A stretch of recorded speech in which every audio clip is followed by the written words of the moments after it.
Bonjour, je suis Hakim El Alam et je vous propose ma chronique du dimanche 19 juin 2022. Elle s'intitule Bani Il El Abed. Aujourd'hui encore, ou plutôt vendredi dernier, il y a 48 heures, des pleureuses professionnelles versaient des larmes synthétiques à gros bouillon sur le fait que Ali Belhaj ne soit pas libre de ses mouvements, ne puisse pas se rendre à la mosquée pour y accomplir ce qu'il a toujours accompli dans une mosquée, distiller son venin vert. Il faut voir comment ça se lacère la poitrine, comment ça se flagelle avec des lanières et des ceintures en soie, bien évidemment, et comment ça griffe sur la porte de l'appartement du gnome dans l'espoir de lui ouvrir une brèche vers l'autel des appels au djihad. Bien évidemment, ces pleureuses professionnelles escomptent sur les effets de la canicule et la déconfiture de nos mémoires. La canicule ne peut pas tout faire, la râle. Même avec des pics à 40, ma mémoire, certes fortement endommagée, n'arrive pas à se débarrasser du souvenir de cette lettre découverte sur le chef tango, Chérif Gousmi, bafouille, rédigée et signée Ali Belhaj, dans laquelle ce pauvre persécuté de 2022 ordonne aux troupes de multiplier les attentats, les assassinats et indique même des cibles prioritaires, fisabilillah, bien sûr.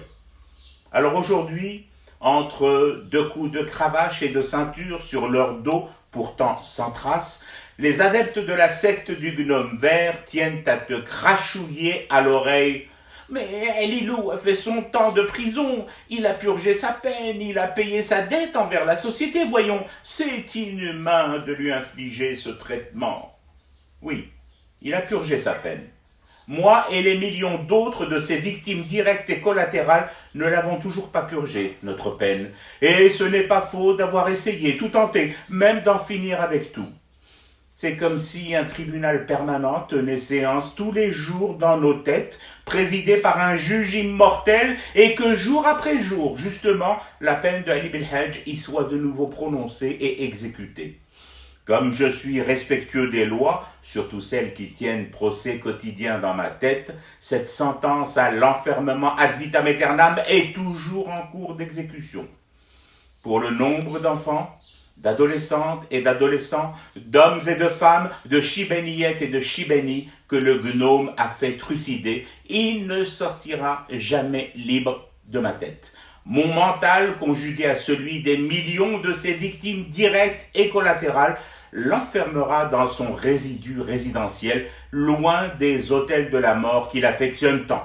Pour une raison toute simple, s'il devait en sortir un jour vivant, s'entend bien sûr, c'est nous qui mourrons alors, du chagrin de la parole non tenue. Alors à l'opinion de juger ce que vaut la liberté d'un seul gnome vert devant la parole et le serment de millions de starbés de la mémoire.